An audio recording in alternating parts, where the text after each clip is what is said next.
యేసు రక్తమే జయం పరిచర్య. ప్రియ రక్షకుడైన యేసుక్రీస్తు నామమున ఈ ఉదయకాలమున మీ అందరికీ శుభములు కలుగునుగాక. యెహోవా నిన్ను నిత్యము నడిపించును.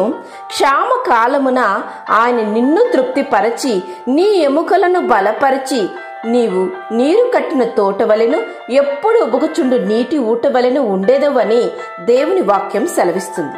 నా ప్రియ సహోదరి సహోదరులారా, నీవు లోకస్తుల వైపో లేక నీ సిరి సంపదల వైపో నీవు ఆధారపడినట్లయితే, నీవు సమృద్ధిగా వాటిని కూర్చుకొన్నట్లయితే నీకు క్షామము కలగవచ్చు.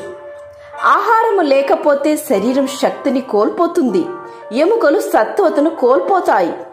కానీ ఆ క్షామము ఒక్క ఆహార విషయంలోనే కాదు, ఇంకా అనేక విషయంలో క్షామము చూడగలుగుతాం.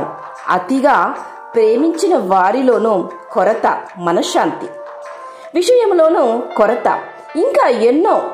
కానీ నీవు దేవుని నమ్మి దేవుని విశ్వసిస్తే మాత్రం ఎటువంటి పరిస్థితులలోనైనా ప్రభువు చేత బలపరచబడి నీవు జీవిస్తావు. అలాగే ఆయన మనలను తృప్తిపరుస్తాడు, మన ఎముకలకు సత్తువతను కలుగ చేస్తాడు. ఆయన మనకు తోడై ఉండి నిత్యము మనల్ని బలపరిచి నడిపిస్తాడు. దేవుని బలము నుండి, దేవుని యొక్క ఆదరణ నుండి జీవించుము. ఆయన యొక్క కృపా కనికరము తోడై ఉండి నేను నడిపించును. ఆమెన్. యేసు రక్తమే జయం పరిచర్యలో మీ సహోదరి. God bless you.